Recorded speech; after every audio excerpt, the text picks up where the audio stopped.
नमस्कार। Welcome to money group एंड मैं हूं चिन्मय नंदा। निफ्टी आज करीब 19,600 के आसपास कहीं पर ओपनिंग दे दिया था। अगर पहले 50 मिनट का कैंडल देखे तो यहाँ पर थोड़ा कंफ्यूजिंग लेवल हम लोग को क्रिएट हो गया था।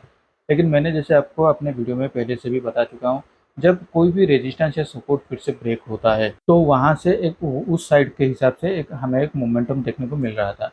तो आज के टाइम में अगर हम देखें, आज के दिन पे हमें एक बायर्स के लिए एक अच्छा खासा मोमेंटम भी देखने को मिला। और दूसरी बात, यहाँ पर देखिए एक डब्ल्यू पैटर्न भी फॉर्मेशन हुआ है, जिसका ब्रेकआउट भी करीब 19,640 के आसपास आ रहा था। मैंने अपने पिछले वीडियो में जब हम लोग डे चार्ट के एनालिसिस भी किए थे तो हम लोग वहाँ पर भी देखे थे कि 19,600 से लेकर 620 इस लेवल के आसपास पे कहीं पर मार्केट थोड़ा रिकॉन्सोलिडेशन हो सकता है, क्योंकि इस लेवल के आसपास से फिर से मार्केट पे पिछली बार एक हमें शार्प सेलिंग देखने को मिला हुआ था। तो ये जगह पर हमें थोड़ा सावधानी बरतनी चाहिए थी, मैं अपने पिछले वीडियो में भी बता चुका था। तो आज का सिर्फ हमें जब ओपनिंग हुआ उस टाइम पर थोड़ा हमें कन्फ्यूजन लेवल ज़रूर लग सकता था, लेकिन जब ये फिर से दोबारा ब्रेकआउट दे दिया था अपना जो रेजिस्टेंस था, फिर कल का जो क्लोजिंग प्राइस था उसको भी ब्रेकआउट दिया था और यहाँ पर एक फिर से एक डब्ल्यू पैटर्न भी बनाया है और आपका प्राइस एक्शन भी बनाया है। तो उस हिसाब से यहाँ पर हमें एक सात अपसाइड की तरफ की रैली देखने को मिला और क्लोजिंग होते होते करीब 19,700 के आसपास कहीं पर आ चुका है। तो यहाँ से अब आगे क्या हो सकता है, तो यहाँ पर पहले हम फिर से चलते हैं थोड़ा डे चार्ट पे। डे चार्ट के हिसाब से अगर हम देखें तो मार्केट ने कंटिन्यूसली 19,240 250 के लेवल से ऑफसाइड की तरफ रैली हर दिन एक दिखाई दे रहा है। 5 दिन तक लगातार हमें एक रैली देखने को मिल रहा है और करीब इस लेवल के आसपास पे 19,800 के लेवल के आसपास पे फिर से एक हमें एक रेजिस्टेंस देखने को मिल रहा है। तो ऐसा हो सकता है कि मार्केट यहाँ तक ट्रैवल कर सके 19,800 तक और यहाँ से फिर से एक हॉल्ट ले ले या फिर एक पुल बैक हमें देखने को मिले नीचे की ओर से, वहाँ से फिर से हमें एक प्राइस सेक्शन बनाते हुए शायद इस बार फिर से 20,000 के लेवल को भी तोड़ सकता है। तो इस केस में हम लोग अभी क्या कर सकते हैं, तो हम लोग का अभी नेक्स्ट टारगेट होगा करीब 19,800 तक। इस लेवल को पहुंचने के बाद मेरा मेरा एक्सपेक्टेशन यही है, यहाँ पर उसको एक हॉल्ट लेना चाहिए या फिर पुल बैक होना चाहिए करीब फिर से 19,700 से लेकर 600 तक का एक हमें पुल बैक देखने को पुल डाउन देखने को मिला और वहाँ से फिर से एक हमें यू शॉट पे हमें रिकवरी देखने को मिलेगा, तो ही जाके 20,000 के लेवल को ही तोड़ पाएगा। वरना अगर फिर से इस तरीके से अगर मार्केट ऊपर की ओर से चला जाता है फिर से यहाँ पर बायर्स का एक्युमुलेशन होना बंद हो जाएगा। तो जो भी बायर्स इस लेवल पे बाइंग पोजीशन पे एंट्री किए होंगे वो अपने लेवल को एक सर्टेन अपर साइड के लेवल पे जाने के बाद वहाँ पर अपना प्रॉफिट को बुकिंग जरूर करेंगे। वहाँ पर सेलर्स का एक्युमुलेशन ज़्यादा होने वाला है और वहाँ से मार्केट फिर से एक शार्प सेलिंग जोन पे आ सकता है। तो इसलिए ही एक्सपेक्टेशन कीजिए कि 19,800 तक मार्केट जाने के बाद वहाँ पर एक हॉल्ट उसको देखने को मिल सके। तो 15 मिनट चार्ट के हिसाब से ये जो लेवल है 19,640 ये भी उसके लिए एक सपोर्ट बनने वाला है, क्योंकि इस लेवल के आसपास पे मार्केट ने एक उसको ब्रेकआउट दिया था ऊपर की ओर से, तो ये उसके लिए एक सपोर्ट की तरह काम करने वाला है।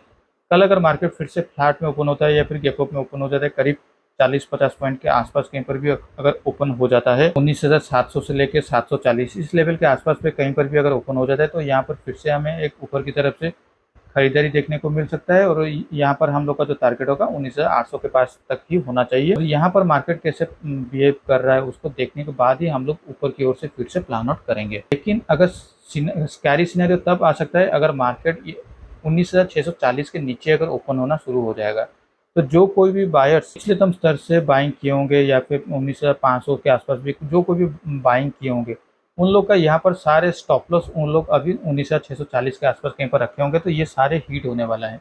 तो अगर हीट होंगे तो वो लोग निकलने वाले हैं। यहाँ पर हमें एक पैनिक सिनेरियो देखने को मिल सकता है, तो यहाँ पर थोड़ा सेलर्स का एक्टिविटी बढ़ सकता है, तो मार्केट यहाँ पर फिर से एक सेलिंग प्रेशर में आ सकता है।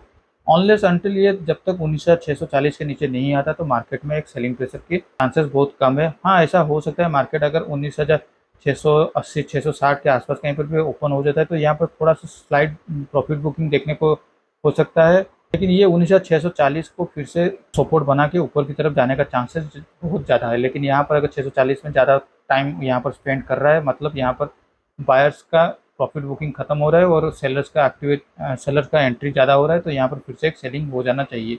तो ये इस लेवल पे हम लोग को एग्जिट हो जाना चाहिए। तो चलिए अब देख लेते हैं बैंक निफ्टी को। और बैंक निफ्टी में हमने जैसे प्रीवियसली यही बात कर रहे थे वो 44,700 उसके लिए एक स्ट्रॉन्ग रेजिस्टेंस बना हुआ है ऊपर की ओर से और नीचे की ओर से 44,400। तो आज अगर हम इंटरेस्टिंगली देखें तो मार्केट करीब फ्लैट में ओपन हो गया था 44,400 के आसपास कहीं पर ही ओपन हो गया था और यहाँ से पहली बार में उसने 44,700 को क्रॉस करने की कोशिश किया, लेकिन वहाँ से एक शार्प सेलिंग हमें देखने को मिला।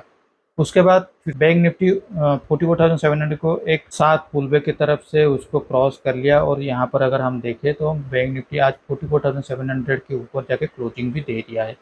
तो ये बायर्स के लिए एक अच्छा डे था। 44,700 के ऊपर अगर भी वो लोग अपना पोजीशन को एंट्री करते तो वहाँ से करीब उनको 200 पॉइंट का मूवमेंट देखने को मिल सकता था। फिलहाल के लिए अभी फिर से 44,700 उसके लिए जो रेजिस्टेंस था वो उसके लिए एक सपोर्ट बनने वाला है। तो जब तक 44,700 के नीचे बैंक निफ्टी नहीं आ जाता तो हम लोग ऊपर की तरफ से ही प्लान आउट करेंगे। कल अगर मार्केट फिर से अगर 100-150 पॉइंट के ऊपर या नीचे के और से फ्लैट में अगर मार्केट ओपन हो जाता है तो यहाँ पर हमें फिर से एक ऑफसाइड की तरफ मूवमेंट देखने को मिल सकता है, जिसका अभी जो स्टॉप लॉस होगा वो करीब 44,700 के नीचे का भी हो सकता है। लेकिन अगर इंटरडे के बेसिस पे करते हैं तो ये जो होता है 44,800 ये हमारे लिए पहला एक सपोर्ट की तरफ काम करने वाला है।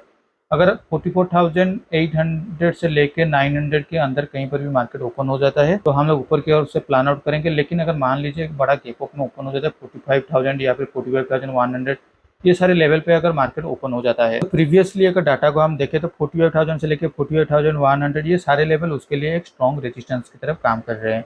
तो यहाँ पर भी हमें एक 45,000 45,100 ये सारे लेवल एक रेजिस्टेंस की तरफ काम करेंगे। जो कोई भी लोअर लेवल पे अपना एंट्री को बुक किए होंगे वो अपने सारे प्रॉफिट को 48,000 से 48,100 के आसपास कहीं पर ही बुक करने वाले हैं। तो इस लेवल पे मार्केट पे एक सेलिंग सिनेरियो देख सकते हैं हम लोग। लेकिन उसका भी जो भी हम लोग का जो भी नीचे की ओर से सेलिंग का प्रेशर होगा वहाँ वो ज़्यादा से ज़्यादा 44,700 के आसपास तक ही आने वाला है। उसके नीचे अगर फिर से आ जाता है तो मार्केट में फिर से एक पैनिक सिनेरियो आ सकता है। तो यहाँ पर हमें ये देखना होगा 44,700 के आसपास कैसे मार्केट बिहेव करना शुरू होता है। लेकिन मान लीजिए मार्केट फिर से कल गैप डाउन पे ओपन हो जाता है 44,700 के नीचे तो यहाँ पर फिर से हमें सेलिंग देखने को मिल सकता है, जिसका पहला टारगेट 44,400 तक होना चाहिए। तो चलिए अब देख लेते हैं हमारे पोजीशन की ओर। मैंने अपने जो भी पोजीशन था कैरी फॉरवर्ड पोजीशन था उसको मैंने क्लोज कर लिया हूँ। उसके पीछे का रीजन यही था, मैंने अपने कल भी अपने वीडियो को यही बताया था, मेरा जो भी स्टॉप लॉस वो स्ट्रिक्टली 1500 रुपये का आसपास कहीं पर मैंने रखा हूँ और जो भी रेंज है उसको भी मैंने अपने स्टॉप लॉस के हिसाब से रखा हूँ। आइदर 19,250 से लेकर 19,800 तक या फिर जो भी मेरा M2M प्रॉफिट हो रहा है उसको अगर 1500 के नीचे अगर आ रहा है तो मैं उसको निकाल दूंगा। आज मार्केट जब ऑफसाइड की तरफ मूवमेंट हो रहा है तो यहाँ पर देखिए 19,300 का अगर हम परसेंटेज वाइज भी देखते हैं 19,300 और 19,700 तो ज़्यादा से ज़्यादा 2% का डिफरेंस 2 से 2.5% का डिफरेंस हमें देखने को मिल रहा है। लेकिन अगर पॉइंट वाइज देखते हैं तो करीब 40 रुपये का हमें नुकसान देखने को मिल रहा है, क्योंकि 600 रुपीज़ में 15% का जितना होता है 200 रुपीज़ में 17% का उस हिसाब से आपको डेप्रिसिएशन या एप्रिसिएशन सेम रेशियो में देखने को नहीं मिलता है। तो ये डेल्टा न्यूट्रल का एक ड्रॉबैक भी है। तो इसलिए मैंने अपना पोजीशन को जैसे ही मेरा 1500 रुपये का स्टॉप लॉस जो भी M2M का जो प्रॉफिट था वो जब 1500 रुपये के आसपास आ गया था मैं उसको निकाल दिया था। लेकिन वो निकालते जैसे ही ये अगले मंथ का एक्सपायरी डेट का स्ट्राइकर्स हैं तो यहाँ पर थोड़ा लिक्विडिटी कम रहता है तो वो उसको निकालते करीब मेरा 1200 से 1300 रुपये का ही अंदर कहीं पर ही मेरा प्रॉफिट दिखाई आ रहा था, फाइनल प्रॉफिट। उसके बाद मैंने फिर से 19,800 पुट ऑप्शन के साथ 19,800 पुट ऑप्शन से 19,700 का कॉल ऑप्शन मैंने फिर से हेज पोजीशन पे ले लिया हूँ। और लेकिन ये सितंबर मंथ का है और उसके साथ अक्टूबर मंथ का भी वही सेम पोजीशन लिया हूँ, लेकिन इसमें 19,700 का पुट ऑप्शन के साथ 19,800 का कॉल ऑप्शन है। इसके पीछे का लॉजिक भी मैंने यही लिया था कि ये तो सारे पोजीशन मेरे डेल्टा न्यूट्रल के हिसाब से भी है। और दूसरी बात मार्केट में अभी एक लास्ट 5 डेज पे हमें एक प्रॉफिट ऑफसाइड की तरफ मूवमेंट हमें देखने को मिल रहा है। करीब 600 पॉइंट का मूवमेंट हमें देखने को मिल रहा है। और यहाँ पर 19,800 के आसपास कहीं पर एक मार्केट पे हमें एक रेजिस्टेंस भी देखने को मिल सकता है। मेरा जो एनालिसिस यही कहता है कि 19,800 के आसपास पे मार्केट कहीं पर भी फॉल कर सकता है। और मार्केट पिछले 2 दिनों से ऑलरेडी 2-3 दिनों से मार्केट ऑलरेडी मूव हो चुका है। तो भी उसके लिए आइदर वोलेटिलिटी मार्केट हो सकता है या फिर एक साइडवेज मार्केट पे जा सकता है। तो इसलिए मैंने अपने पोजीशन को उस हिसाब से अभी से एग्जीक्यूट इसलिए कर लिया हूँ तो ताकि जब ये वोलेटिलिटी मार्केट या फिर एक साइडवेज मार्केट पे जाए तो मुझे यहाँ पर कुछ प्रॉफिट देखने को मिल सकता है। तो वहाँ पर मैं अपने पोजीशन को एग्जीक्यूट स्क्वायर अप कर लूँगा। तो आज के लिए इस वीडियो में बस इतना ही। अगर वीडियो अच्छा लगा हो तो इस वीडियो को लाइक शेयर करके हमें मोटिवेट कीजिए। पर्सनल फाइनेंस से ट्रेडिंग एनालिसिस के लिए हमारे चैनल को सब्सक्राइब करना ना भूलें। Thank you.